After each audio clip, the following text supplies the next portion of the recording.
All right, so I'm gonna talk about 2 Kings 17 through 20. I'm just go right into it. We go one start.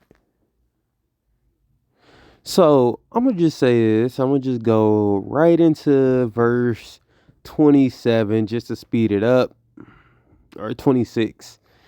And this is just a brief synopsis of what happened at the earlier. So in 2 Kings 17, King Hoshea, he was an evil king. He did things that God did not like.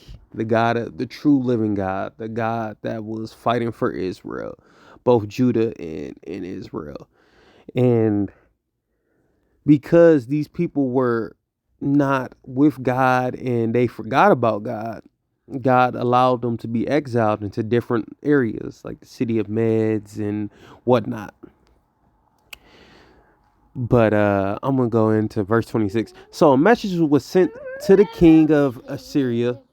The people you have sent to live in the towns of Samaria do not know the religious customs of the God of the land, and he has sent lions amongst them to destroy them because they have not worshipped him correctly.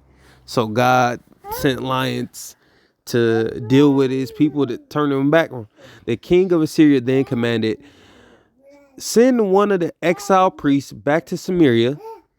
Let him live there. Teach the new residents the religious customs of the God of the land. So one of the priests who had been sent exile from Samaria returned to Bethel and taught the new residents how to worship the Lord. But these various groups of foreigners also continued to worship their own gods.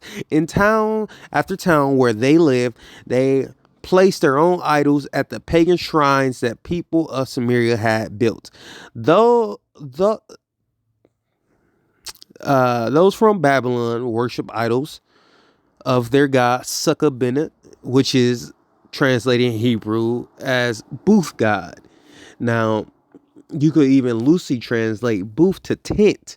Now, the tent god was a god of protection, I presume, of like STIs and pregnancies, stuff like that, because the people who were serving this god was usually prostitutes. Moving on. Those from Kutha worship their god Negro, which is the god of pestilence, a god of death. And those from Hamath worship Shumit. And this has some speculation.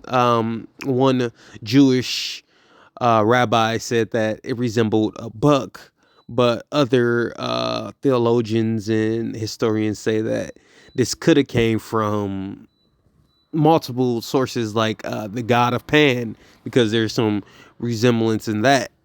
So, verse 31, the Avetites worship their own god, Nibda and Tart.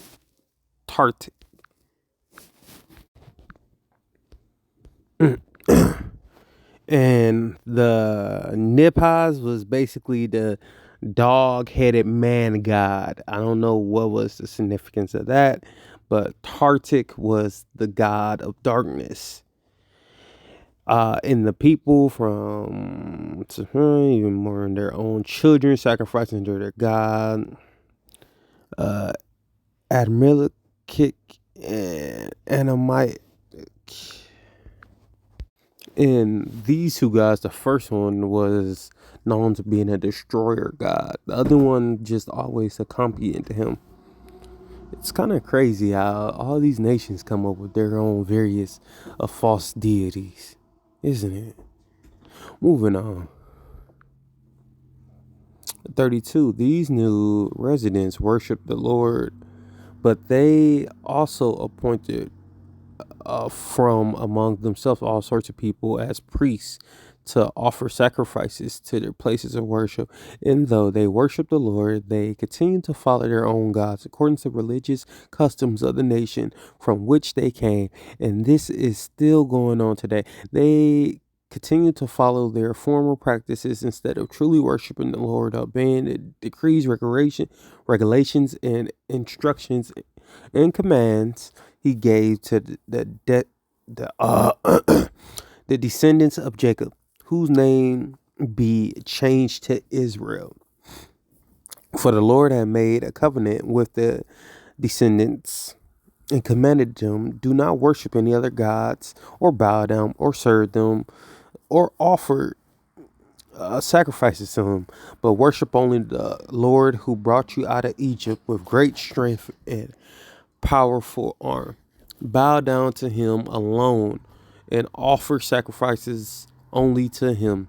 Be careful at all times to obey decrees, regulations, instructions, and commands that he wrote for you. You must not worship other gods. Do not forget the covenant I made with you. Do not worship other gods. You must worship only the Lord your God. He is the one who will rescue you from all your enemies. But the people would not listen and continue to follow their former practices.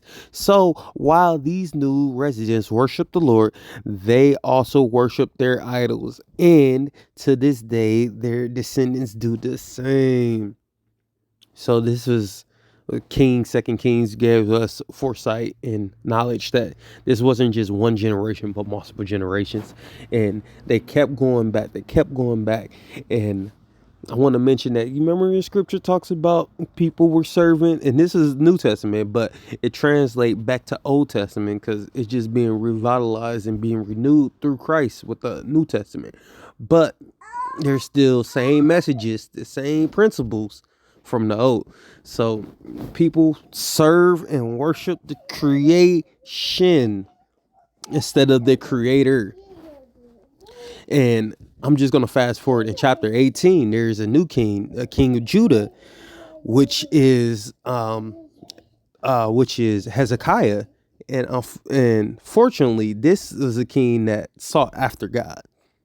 He tore down these poles, these Asherah poles, which is, common poles for Samaria